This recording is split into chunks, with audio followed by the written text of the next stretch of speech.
बिस्मिल्लाहिर्रहमानिर्रहीम। अस्सलामु अलैकुम। Lecture number 13 part 1 short methods for finding particular integral that is YP in non homogeneous differential equation of higher order with constant coefficients. हमने non homogeneous differential equation of higher order इसका definition दिया था कि जब इसके coefficients constant हो तो ऐसे हालत में हम YP को किस तरह शॉर्ट मेथड से फाइंड कर सकते हैं। तो ये वीडियो मैंने दो हिस्सों में डिवाइड किया है, एक है लेक्चर 13 पार्ट 1 और दूसरा है लेक्चर 13 पार्ट 2। तो आप दोनों वीडियो ज़रूर देखिए। इसमें लेक्चर 13 पार्ट 1 में हमने 4 डिफरेंट मेथड्स में से फर्स्ट, सेकंड, थर्ड और फोर्थ में से 2 फर्स्ट और सेकंड केसेस ये यहाँ पे किए हैं। तो आप तवज्जो से सुनिए।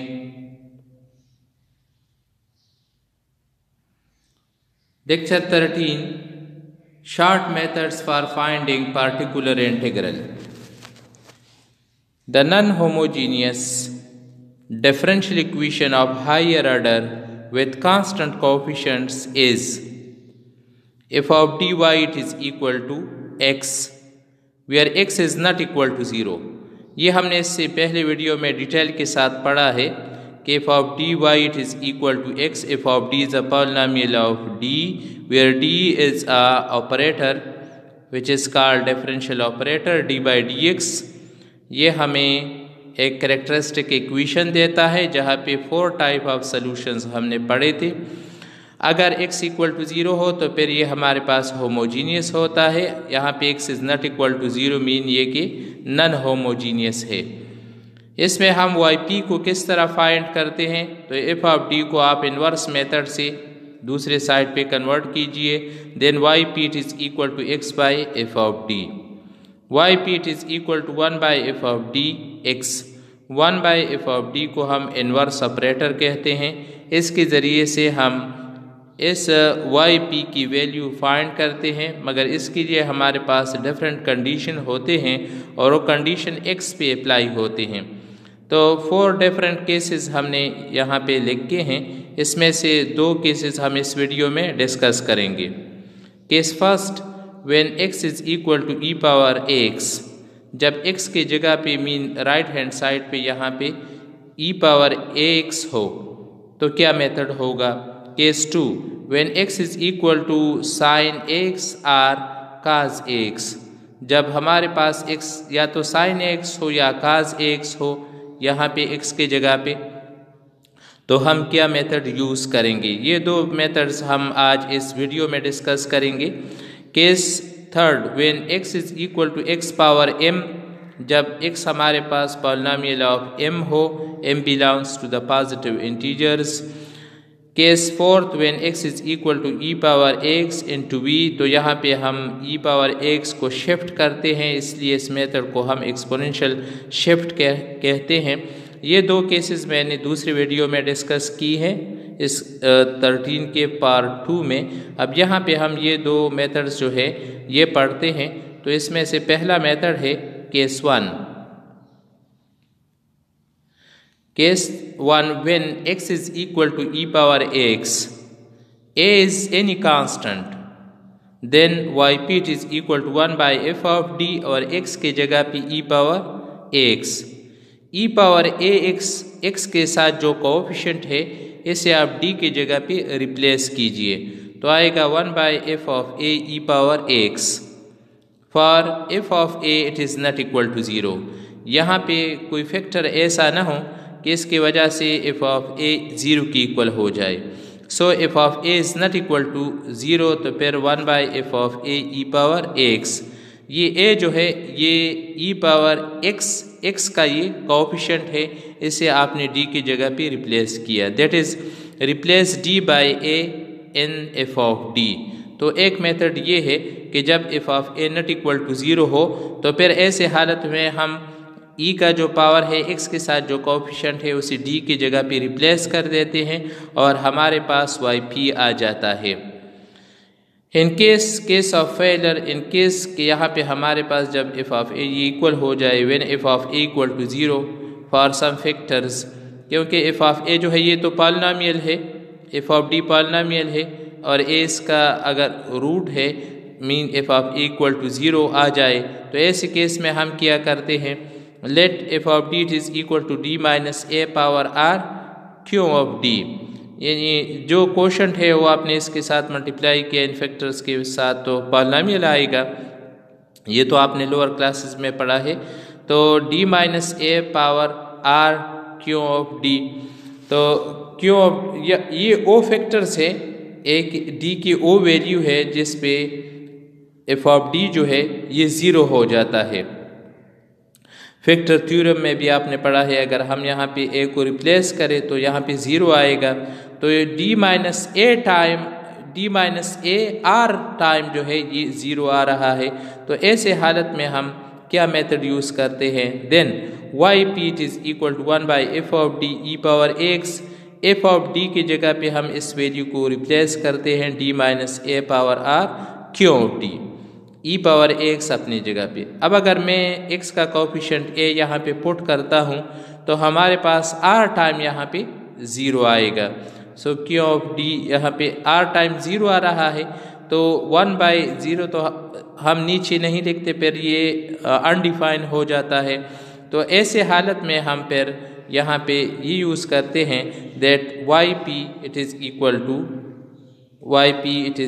To x power r by r factorial. ये x पावर r जो है यहाँ से इसका जो पावर है ये लेते हैं तो x power r by r factorial, तो ये टर्म इससे ख़त्म हो जाता है। और ये जो बाकी q ऑफ d है, तो q ऑफ d में हम x के कोफिशिएंट को d की जगह पे रिप्लेस कर देते हैं, तो हमारे पास आता है 1 by q of a E power X, मगर कंडीशन ये है कि q of A is not equal to 0, कि ये 0 ना हो। तो फिर हमारे पास इसी तरह जिस तरह हमने केस फर्स्ट में पढ़ा कि 1 by F of A E power X, F of A is not equal to 0, तो ये केस हमारे पास यहाँ पे फिर बन जाता है। अब इसका यूज़ किस तरह करते हैं, तो फैक्टर्स फॉर्म में अगर हमारे पास 0 आता है तो फिर वहाँ पे 1 by D minus A power R जितनी लीनियर फैक्टर्स है इसके पावर को आप देखिए, तो x power r by r factorial इसकी जगह पे हम रिप्लेस करेंगे। बाकी मेथड इस केस फर्स्ट की तरह है। अगर केस ऑफ फेलर हमारे पास आए तो ये मेथड हमारे पास वाई पी के लिए होगा। देखते हैं इस पे एक एग्जाम्पल है, find the particular integral of d minus 2d plus 1 whole square y it is equal to E power 2x plus 2 sine hyperbolic x।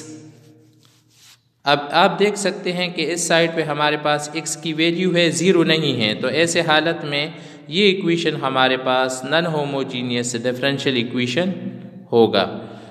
Given differential equation is d minus 2d plus 1 whole square y it is equal to e power 2x plus 2 sin hyperbolic x। हमें कहा गया है find the particular integral of this one। तो हम यहाँ पे particular integral को किस तरह फाइंड करते हैं, y p इस साइड पे, d minus 2d plus 1 whole square इसे आप दूसरे साइड पे कन्वर्ट कीजिए, ये हमारे पास f ऑफ d है। सो आएगा हमारे पास e power 2x plus 2 sine hyperbolic x divide by d minus 2d plus 1 whole square. d minus 2d plus 1 whole square ये डिनोमिनेटर है e पावर 2x का, इसके साथ आप अलग कीजिए, प्लस 2 साइन हाइपरबॉलिक x इसके साथ d minus 2d plus 1 whole square इसे अलग कीजिए, तो दोनों के साथ डिनोमिनेटर अलग अलग हुआ। अब यहाँ पे एक फार्मूला है जो आपने पहले पढ़ा है कि sine hyperbolic x it is equal to E power x minus e power minus 6 divide by 2 को आप दूसरे साइड पे कन्वर्ट करें तो 2 sine hyperbolic x it is equal to E power x minus e power minus 6। Sine hyperbolic x की जगह पे आप इस वैल्यू को e power x minus e power minus 6 को रिप्लेस कीजिए। e power x minus e power minus 6 divide by the denominator. इसी तरह e power 2x divide by denominator. अब यहाँ पे x का जो कोएफिशिएंट है वो है 2 अगर मैं यहाँ पे रिप्लेस करता हूँ तो 0 बन जाता है, तो ये केस ऑफ फेलर है। 2 को जब यहाँ पे रिप्लेस करता हूँ तो 2 + 1 तो आएगा 3 स्क्वायर इससे बन जाएगा।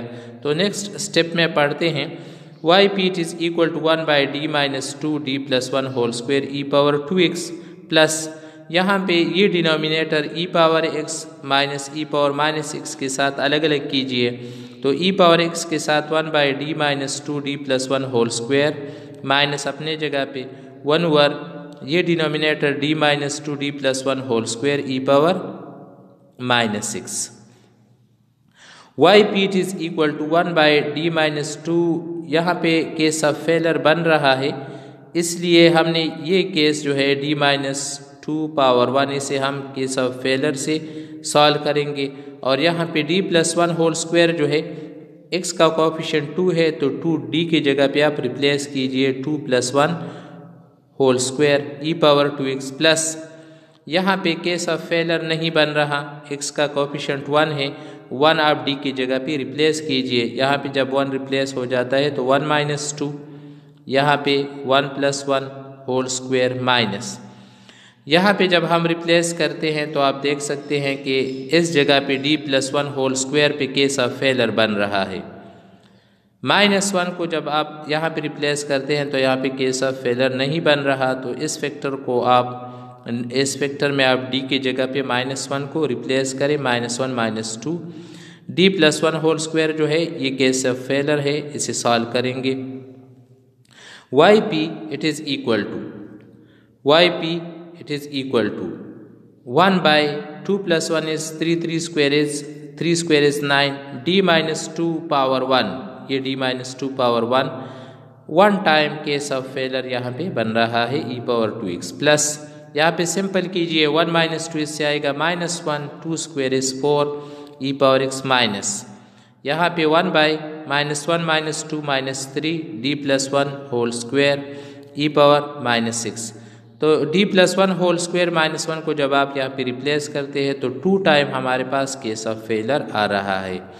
अब इसके जगह पे और यहाँ पे इन दो जगहों पे हम अब यूज़ करेंगे केस ऑफ फेलर को। So yp it is equal to 1/2 power 9 से 3 पावर 2 से आएगा 9 और केस ऑफ फेलर यहाँ पे वंस बन रहा है, so x power 1/1 factorial e power 2x अपनी जगह पे माइनस ये वाला -1/4 e power x plus 1/- plus 1/3। यहाँ पे आप देख सकते हैं कि 2 टाइम हमारे पास केस ऑफ फेलर बन रहा है, सो d + 1 पावर 2 तो यहाँ पे आएगा x² डिवाइड बाई 2 क्योंकि ये 2 टाइम केस ऑफ फेलर है। So x power r/r factorial r की जगह पे यहाँ पे 2 है, so x power 2/2 factorial e power -6। yp it is equal to यहाँ से आएगा x e power 2x divide by 9 -1/4 e power x plus 1 ये 2 फैक्टोरियल से 2 और ये 3 दोनों मल्टीप्लाई तो 1/3 × 2 x² e power -6। So the required answer is yp it is equal to x e power 2x divide by 9 minus e power x divide by 4 plus x² e power -6 divide by 6। ये हमारे पास yp required result आ गया first case से। अब चलते हैं second case की तरफ। केस सेकंड में है, case second when x is equal to sin x और when x is equal to cos x by Euler's formula e power iota x it is equal to cos x plus iota sin x। ये हमने पहले पढ़ा है कि e power iota x ये किस चीज़ की इक्वल है, cos x plus iota sin x। Complex analysis में बार बार ये यूज़ हुआ है। तो इसके 2 पार्ट्स है, एक है रियल पार्ट और दूसरा है इसका imaginary part. When x is equal to sin x तो इसका मतलब ये है कि sin x जो है ये e पावर iota x का इमेजिनरी पार्ट है। So x is equal to imaginary part e power iota x। im को हम imaginary part of e power iota x लेते हैं। x is equal to cos x, अगर x की जगह पे हमारे पास काज एक्स हो तो ऐसे हालत में x is equal to the real part of e power iota x, that is the real part of e power iota x. ये स्पेशली हमने यहाँ पे ये केस 2 जो है x is equal to sine x और x is equal to cos x के लिए लिया है। आपने इससे पहले वीडियो में देखा है कि x is equal to secant x, x is equal to cosecant x, x is equal to tangent x and x is equal to cotangent x, और हमने लेक्चर 12 में डिस्कस किया था, वहाँ पे हम थ्योरम को यूज़ करते हैं। तो सिर्फ ये जो है x is equal to sine x, x is equal to cos x, इनके लिए हम ये आइलर्स फार्मूला जो है इसे यूज़ करते हैं और इसमें से रियल और इमेजिनरी पार्ट्स लेते हैं और फिर उसका सलूशन करते हैं and then solve by case first method to find out P I, और फिर वही मेथड जो है ई पावर आयोटा एक्स आ जाता है जो कि एक्सपोनेंशियल फॉर्म है, तो केस 1 में कन्वर्ट हो जाता है और फिर इससे हम पी आई को यानी पार्टिकुलर इंटीग्रल को आउट करते हैं। इस पर एक एग्जांपल लेते हैं। Solve D square by D x square of y plus 4y is equal to E power 3x plus sine 2x। अब यहाँ पे कंप्लीट सोल्यूशन लेना है। इससे पहले एग्जांपल में हमने सिर्फ yp फाइंड किया था, यहाँ पे हम कंप्लीट सोल्यूशन yc और yp दोनों लेंगे। So given differential equation is D square by D x square Y plus 4y is equal to E power 3x plus sine 2x। ये D square Y plus 4y is equal to this one, इन दोनों से आप y को common out कीजिए, so D square plus 4 into Y is equal to E power 3x plus sine 2x। Late this one is equation A. अब इसमें ये F of D है, ये y है और ये x है। Where F of D it is equal to D square plus 4, तो yc पहले फाइंड करते हैं जो कि कैरेक्टरिस्टिक इक्वेशन से आएगा। The characteristic equation is F of m it is equal to 0। यहाँ पे एफ ऑफ डी है, डी की जगह पे आप m को रिप्लेस कीजिए, m square plus 4, so m square plus 4 equal to 0। Factorization में m square minus into minus 4 equal to 0, तो आएगा यहाँ पे माइनस वन जो है ये आयोटा स्क्वायर की इक्वल है। तो फार्मूला बनाने के लिए आप यहाँ पे -1 की जगह पे आयोटा स्क्वायर को रिप्लेस करें, m square minus iota square 2 square equal to 0। Next page पे आप देखिए तो यहाँ पे आएगा yc की वैल्यू के लिए m square minus 2 iota whole square which is equal to m plus 2 iota m minus 2 iota equal to 0। m plus 2 iota equal to 0 either or m minus 2 iota equal to 0, so m is equal to minus 2 iota, m is equal to 2 iota, m is equal to plus minus 2 iota, so m is equal to 0 plus minus iota 2। Roots are complex conjugate जिस तरह हमने इससे पहले video में पढ़ा है। So alpha equal to 0 and beta equal to 2। So complex conjugate के लिए हमारे पास सोल्यूशन है yc equal to E power alpha x c1 cos beta x plus c2 sine beta x. Alpha की जगह पे 0 और बीटा की जगह पे 2 को रिप्लेस कीजिए, सो आंसर आएगा yc it is equal to E power 0x c1 cos 2x plus c2 sine 2x। E power 0x जो है ई power 0 which is equal to 1, so yc it is equal to yc हमारे पास आया c1 cos 2x plus c2 sine 2x। ये तो easy है, ये हमने इससे पहले वीडियोज़ में भी पढ़ा है। अब हमारा काम जो है OYP फाइंड करना है। Again equation A implies d square plus 4 into y is equal to e power 3x plus sin 2x। अब yp किस तरह फाइंड करेंगे, तो d स्क्वायर प्लस 4 को दूसरे साइड पे कन्वर्ट कीजिए, so yp it is equal to e power 3x plus यहाँ पे plus sine 2x divide by D square plus 4, ये इस साइड पे कन्वर्ट हो गया। डिनोमिनेटर है आप इन दोनों के साथ अलग अलग कीजिए, ठीक है। यहाँ पे आएगा 1 बाई डी स्क्वायर प्लस 4 ई पावर 3x प्लस यहाँ पे साइन 2x जो है साइन 2x ये imaginary part of e power iota 2x के 2 आयोटा x इसकी इक्वल है sine 2x by Euler's theorem. D square plus 4 जो है आफ्टर फैक्टराइजेशन, अभी हमने ये फैक्टराइजेशन किया, डी स्क्वायर प्लस 4 से आता है D plus 2 iota, D minus 2 iota, ये आपने यहाँ पे इसके जगह पे रिप्लेस किया।